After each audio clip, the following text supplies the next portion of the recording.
Sunrising Cinevision productions ने पारिवारिक रिश्तों को मजबूत करने के संदेश के साथ नई लघु फिल्म ए जिंदगी का शूट शुरू कर दिया है। यह फिल्म विशेष रूप से पिता पुत्र के रिश्तों पर केंद्रित होगी। प्रोडक्शन हाउस के डायरेक्टर अनमोल अग्रवाल ने बताया कि इस फिल्म में चांदनी भगवानानी, अनुपमा फेम पाखी, राणेंद्र जैन, राकेश कुमार सिंह और चाइल्ड आर्टिस्ट अथर्व चौधरी मुख्य भूमिकाओं में नजर आएंगे। फिल्म की शूटिंग जयपुर के विभिन्न स्थानों पर की जाएगी। अनमोल ने यह भी बताया कि राजस्थान की ऐतिहासिक विरासत को ध्यान में रखते हुए उनकी टीम राज्य सरकार और पर्यटन मंत्रालय के सहयोग से प्रदेश भर में ऐसी और फिल्मों का निर्माण करेगी। ये पहल सामाजिक मूल्यों को बढ़ावा देने की दिशा में एक सार्थक कदम है। हम ये मूवी बना रहे हैं एक सोशल मैसेज देने के लिए, और जो बच्चे अपने माँ बाप की कदर नहीं करते हैं, उन्हें वृद्धाश्रम छोड़कर आ जाते हैं, जो नई नई दुल्हनें बोलती हैं कि मैं नहीं माँ बाप के साथ नहीं रहना चाहती, तो हम वो वैल्यू भूल रहे हैं कि हमारे पेरेंट्स ने, हमारे बुज़ुर्गों ने हमारे लिए इतना कुछ किया है, हमें इतना ज़्यादा प्यार दिया है, और जब उन्हें हमारी ज़रूरत है हम उनके साथ नहीं हैं। हम हमारी लाइफ में इतने बिजी हो गए हैं, पैसे कमाने के पीछे इतना भाग रहे हैं हम कि हम उन्हें भूल ही जाते हैं, हमारे पास उनके लिए टाइम ही नहीं होता। तो ये एक छोटी सी फिल्म हम बना रहे हैं, एक छोटा सा सोशल मैसेज देने के लिए, उन सभी लोगों के लिए जो अपने माँ बाप को ठीक से ट्रीट नहीं करते, अपने दादा और दादी जी को ट्रीट नहीं करते ठीक से। हम सनराइजिंग सिनेविजन प्लान कर रहे हैं और बना रहे हैं ए ज़िंदगी शॉर्ट फिल्म।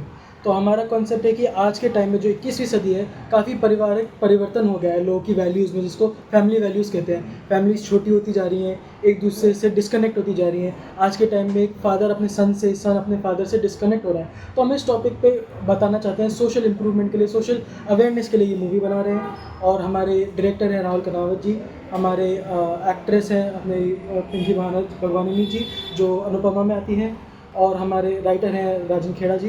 तो हम सनराइजिंग सिनेविजन, ये ऑडियंस तो हमारी 5 साल से लेके बच्चे से 60 साल के लेके वो है, जो भी फैमिली मेम्बर हो, इंडियन फैमिली मेम्बर हो, जो इंडियन फैमिली वैल्यूज़ को फॉलो करना चाहते हैं, उनके लिए ऑडियंस है। परसेंटेज ऑफ द प्रॉब्लम के हिसाब से अगर हम चलें तो आज जो हमारी जीवन शैली हो गई है उसमें 60-70% इस तरह की प्रॉब्लम आने लगी हैं कि जो पुराने पीढ़ी के फादर हैं उनको एडजस्टमेंट नई पीढ़ी के साथ होना मुश्किल हो जा रहा है।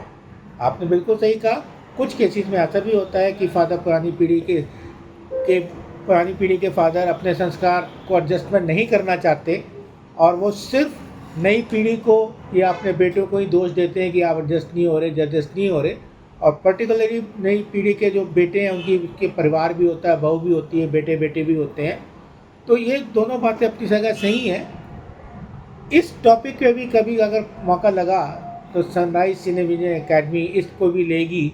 इस तरह की कोई अगर स्क्रिप्ट आई कि भाई जो नई पीढ़ी है वो बहुत एडजस्ट करना चाह रही है, लेकिन किसी संस्कार की वजह से गांव में उसके पुश्तैनी मकान है उसको नहीं छोड़ पा रहे हैं, अकेले रह रहे हैं।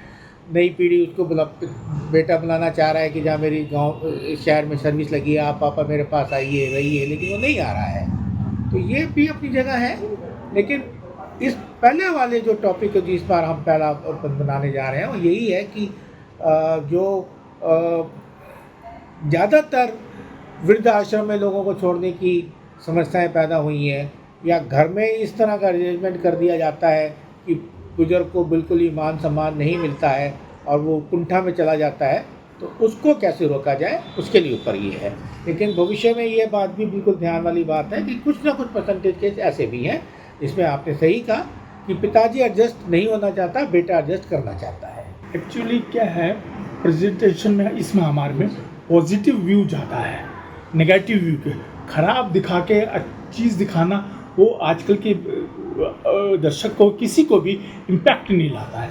हम पॉजिटिव व्यू में कि ये सामाजिक प्रॉब्लम हो रही है, इस प्रॉब्लम को एजुकेट भी करेंगे, इस तरीके से ठीक किया जा सकता है। आप 10 मिनट माँ बाप के साथ दें, माँ बाप को चाहिए क्या, आप उनके हालचाल पूछ लें, खाना खाया, दवाई ली, डॉक्टर को दिखा दें। इस पॉजिटिव थॉट के साथ हम ये मूवी बना रहे हैं। Cinevision academy, sunrise Cinevision academy में हमने पूरा फिल्म प्रोडक्शन का एक हाउस खोला है। उस प्रोडक्शन हाउस में हमारे पास एक्टर, स्क्रिप्ट राइटर, एडिटिंग वगैरह के सारे कोचेज हैं और उसी के अंतर्गत ये हमारा सनराइज सिनेविजन में इसको प्रोडक्शन हम करने लेके जा रहे हैं। देखिए, समाज में समय समय पे चीज़ें बदलती रहती हैं और उन बदलाव को कहीं ना कहीं शूट करके लगातार समाज में देने की ज़रूरत रहती है। तो सबसे पहले ये एक ऐसा विषय है जो कि हमेशा पुराने समय से रहा है और आगे भी रहने के ये चलता रहेगा, तो उसको सोच के और एक अच्छी सी स्क्रिप्ट जो हमारे राहुल जी ने अपने एक्सपीरियंस से बनाई है और जो उन्होंने सारे करैक्टर इकट्ठे करे हैं, तो उसको सोच के हमने कोशिश करी है कि इसको बनाया जाए। और कहीं ना कहीं अगर उनका कहने का तरीका, सोचने का तरीका, दिखाने का तरीका अगर अलग होगा तो ये डेफिनेटली दूसरे चीज़ों से अलग होके अपना प्रभाव मंडल अपना समाज पे छोड़ेगी।